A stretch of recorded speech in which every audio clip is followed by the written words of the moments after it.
verme y muchas de ellas empezaron a llorar, ¿no? Y me preguntaban qué está pasando, ¿no? Porque nadie sabía qué estaba pasando. Y yo les dije que no tenía ni idea, que sabía lo mismo que ellas. Entonces el policía vino y con unos guantes, se ponían unos guantes para coger unas mantas, ¿no? Que es la manta que te daban a ti. Se ponían los guantes porque las mantas eran indescriptibles, eran horribles, sucias, un olor horrible. Ellos no las cogían sin guantes. Entonces te daban una especie de colchoneta y me hicieron un hueco, porque imagínate lo que son 20 mujeres en un sitio que es un poco más grande que este, todas apiñadas, ¿no? Hacía muchísimo frío, muchísimo frío. Yo tuve suerte porque... Estabais en un sótano, no había, sí, en un sótano, no había ninguna ventana, era todo oscuro. No sabíamos si era de día o de noche, solamente porque apagaban o encendían las luces, porque los relojes también nos los quitaron. ¿En qué estado te encuentras a estas chicas que trabajaban en el despacho? Pues imagínate, estaban muchas de ellas, porque eran muy jóvenes, desesperadas, llorando, muy asustadas. Las que eran un poco más mayores, un poco más serenas, intentaban animar a las que lloraban. ¿Cómo transcurren esos días? ¿Cuántos días estuvisteis en el calabozo? Cerca de 3 días. ¿Y cómo transcurre? Pues es terrible, una experiencia terrible, porque aparte teníamos solamente un agujero en el suelo, que eso era el baño, era un agujero, ¿no? Y tenías una pared en un lado y por la otra era media pared para que los policías pudieran siempre tenerte controlada. Entonces cuando alguien quería ir al agujero, pues una se ponía enfrente y con una colchoneta para que tuviera algo de intimidad. Eso era la higiene que podíamos tener, o sea, nada. No comimos, la mayoría de nosotros no pudimos comer nada en los 3 días porque la comida que te daban era absolutamente asquerosa. O sea que todas estas películas que vemos de esos calabozos terribles de países tercermundistas y tal, más o menos describen lo que es un calabozo, pues sí, de España. Yo no pensé que había calabozos así en España, pensé que eso ocurría en países pues tercermundistas, ¿no? Sí, se vivieron momentos terribles ahí. ¿Qué trato tuvieron los policías? La verdad es que fueron amables. Fueron amables porque me acuerdo de un policía que decía: señoras, es que yo no sé cómo tratarlas, yo no sé qué hacer, porque muchas de ellas lloraban y le llamaban y necesito salir. Había un policía que el pobre estaba desesperado, no sabía qué hacer. Decía: yo es que no tengo costumbre de tratar con ustedes, yo trato con delincuentes, ¿no?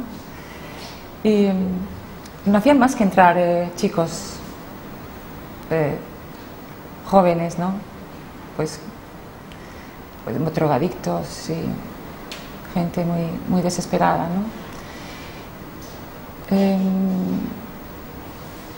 Había momentos, pues eso, de gran desesperación y todas intentábamos, pues a la que estaba pasándolo mal, animarla. ¿Qué más te puedo decir? Después de esos 3 días en el calabozo, que bueno, todos nos podemos imaginar lo que es, os conducen en un furgón, me imagino, a los juzgados de Marbella, ¿no? No, fuimos saliendo poco a poco. Yo fui de las últimas. Empezaron a salir las 2 chicas que eran contables, porque de la audícola dijeron en el registro: si cooperáis, saldréis las primeras de los calabozos. Y ellas, por supuesto, dijeron: claro que sí. De todas maneras pensaban colaborar porque no tenían nada que ocultar. Y entonces, efectivamente, las 2 contables salieron las primeras. Después, poco a poco, fueron saliendo todas, pero durante 3 días. Pero hubo momentos... ¿Cómo es tu sí, trabajo? No, dime. No, es que tú me dices cómo lo viviste, porque es que hubo un momento terrible en los calabozos. Porque pudimos averiguar, porque algunas de nosotros fuimos al médico, ¿no? Yo también fui, yo pedí ver un médico para que me pusieran un tranquilizante, ¿no? Para poder descansar un poco. Y alguna de ellas también que había podido ver en un periódico que estábamos en primera página. Y además que no era un periódico local, eran periódicos nacionales, ¿no? Y habíamos podido averiguar que Fernando del Valle estaba incomunicado, junto con otra de las secretarias. ¿Sí? Pero no sabíamos dónde estaban, no les habíamos visto, ni a él ni a la otra secretaria, ¿no? Pero el último día, cuando ya quedábamos las hijas, 3 o 4 más, y yo, Jimena, que es abogada. Jimena es hija de Fernando del Valle, para que los espectadores... Sí, Jimena, que es... Y de repente se levantó y dijo, papá, porque no sé cómo, o le escuchó o le vio. Entonces Carolina, que es la otra hija, y yo nos levantamos corriendo hacia los barrotes, ¿no? Y pudimos justamente ver a Fernando sacar la mano y él nos la agarró, ¿no? Y entonces nos dijo, no os preocupéis, vosotros no habéis hecho nada, ni yo tampoco. Le mandaron callar inmediatamente porque estaba incomunicado. Estuvo incomunicado 5 días, él y la secretaria. 5 días incomunicado. Eso es para volverse loco. Si 3 días en un calabozo así, con gente, con compañeras, son espantosos, no me puedo imaginar lo que son 5 días incomunicado. Cuando estuviste en el calabozo me imagino que os ficharían, ¿no? Pues tendréis que pasar la famosa... Ah, sí, se me había olvidado. Se me había olvidado. Sí, es verdad. ¿Qué sentiste cuando...? Te llaman y te llaman y una señora policía muy dura, muy grosera, te coge las manos y te pone los 10 dedos, ¿no? Yo pensé que eran 2 o 3 nada más, bueno, los 10 dedos, y te hacen la foto. Y ahí muchas de las chicas, ya te repito, que eran muy jóvenes, todo eso les hacía sentirse muy vulnerables, ¿no? Les asustó muchísimo y muchas de ellas lloraban. Muchas de ellas lloraron ahí con la foto. Y... Bien. Después de pasar estos días en el calabozo, te trasladan a los juzgados, ¿no? Y te presentas ante el juez Torres. Sí, por fin nos trasladan a los juzgados.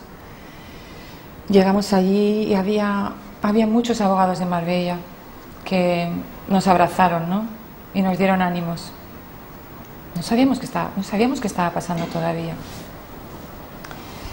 Y me encontré también con mi hijo mayor, me dio un abrazo, pudo entrar un minuto y fuimos pasando a hacer la declaración ante el juez.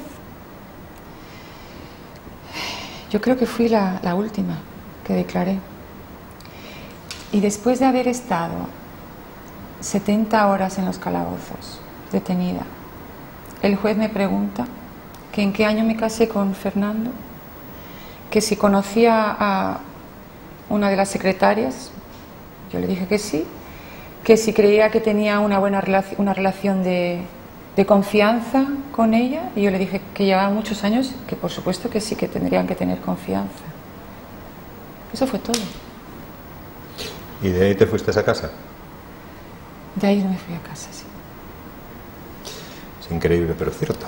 Pero bueno, llegas a tu casa, pero tu marido no va a casa. Tu marido fue a la cárcel. Estuvo durante 6 meses en la cárcel. ¿Qué sientes ese primer día que llegas a tu casa, después de todo lo que te ha ocurrido durante esos 4 días? 11 horas en un coche, 3 días en unos calabozos, viendo que tu mundo un poco se derrumba, llegas a tu casa y ves que no está tu marido. Bueno, pues es una tristeza muy profunda, ¿no? Porque todavía no... Primero una que se siente tan mal, ¿no? Porque todo lo que te ha pasado, te sientes sin fuerzas, ¿no? Estás realmente hundida. Me tengo que enfrentar con la idea de que Fernando está en la cárcel. Es muy duro, es muy duro. Sobre todo sabiendo que es una buena persona, que no se lo merece. Nadie de nosotros no lo merecemos. ¿Vosotros sois ricos? Ricos de ricos. No. ¿No? De esos de ricos, muy ricos. No. Porque según versiones de la Fiscalía, del fiscal López Caballero y demás, bueno, pues hay 250 propiedades, más de 250 millones de euros intervenidos, aviones, coches, 40 coches de lujo, barcos y no sé cuántas cosas más. ¿Me puedes explicar un poco? No, no somos ricos, la verdad es que no. Hemos vivido bien, hemos vivido siempre un poco por encima de nuestras posibilidades, como la mayoría de los españoles. No teníamos ningún barco de 20 metros, como se dijo. Tuvimos unos años una lancha para esquiar, eso fue todo. Fernando le gustaban mucho los clásicos y compraba prácticamente chatarra, ¿no? Que le gustaba y la buscaba por internet, ese era su hobby, ¿no? Y no, nosotros no vivíamos bien, pero no salíamos mucho porque no éramos de salir ni de sociedad, sobre todo era de familia, ¿no? Porque tenía muchos hijos y Fernando trabajaba mucho, entonces era trabajo y familia. Y esa era nuestra vida. En el despacho de Fernando trabajaban esas 27 personas, eran casi todas chicas, o había también hombres, había guardaespaldas, ¿teníais armas? No, nada, ninguna. ¿No? Eso me preguntó la policía mientras estaba en el coche. Hombre, es que pienso que, claro, según los medios de comunicación, estuvieron 150 policías durante un año investigando antes de este asalto, y que entrasen con pasamontañas y con armas de asalto en una oficina, en un despacho de abogados, que hay 27 mujeres, no lo acabo de entender. Sí. Bueno, yo no he sido capaz de ver esas imágenes, pero es como si las hubiera visto porque me las han contado tantas veces, ¿no? Pero sé que entraron policías con pasamontañas, con escopetas. Lo sabemos todos los españoles porque salían todas. Porque casualmente los medios de comunicación fueron muy rápidos y llegaron a primera hora. No solamente no había armas, no había ningún tipo de armas, sino que ni siquiera había una máquina de destrucción de documentos. Porque la policía estaba empeñada en que le diéramos la máquina de destrucción de documentos. Y las chicas dijo, mira, es que no hay máquina para destruir documentos. No se lo creían. ¿Qué sientes cuando por la mañana, después de esos 3 días de calabozo, los 11 anteriores de esa detención un tanto pintoresca, y de repente abres el periódico y el periódico dice que tu marido es el cerebro de una red de blanqueo de dinero que involucra a más de 70 países, ¿no? Bueno, es que no me lo podía creer, ¿de dónde se sacaban eso? ¿Cómo es posible que dijeran esas cosas de Fernando? Era absolutamente absurdo. Nadie nos lo podíamos creer. ¿Pero tú qué sentiste? ¿Cuál fue tu impacto en ese momento? Fíjate que era horrible, pero por ejemplo yo tenía en ese momento otra prioridad. Yo tenía 2 hijos en el colegio que estaban internos en Inglaterra. Y mi prioridad en ese momento era evitar que se enteraran. Y se enteraron por internet. Y fue cuando yo le pedí a un amigo que por favor le sacara billetes de avión y me los mandara rápidamente aquí. Porque esa era mi prioridad, ¿no? Tenerles a todos juntos y decirles a ellos, que eran los más pequeños, tenían entonces 16 y 14, decirles que su padre está en la cárcel. Fue muy duro, muy duro. Fue uno de los momentos más duros. ¿Has dudado algún momento de tu marido?